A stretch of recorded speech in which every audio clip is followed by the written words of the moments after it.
are very important. Sorry, Paul and Dan, earmuffs, but I recommend putting turnbuckles like these guys have on their lowers. I hear that Craig has, maybe still has some. I don't know if he still does, but he can make you some.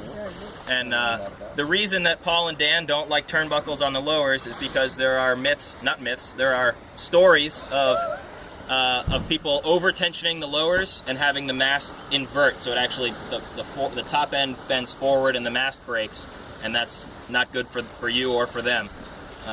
But the lowers are pretty crucial to your head stay tension as well as your pre-bend once you're going upwind.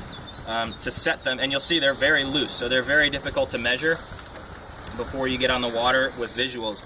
The best way that I've come to measure them so far is to take a measuring tape and a Sharpie, and you're going to measure from the deck, right where the chain plate is, or where the eye strap is. What's that called?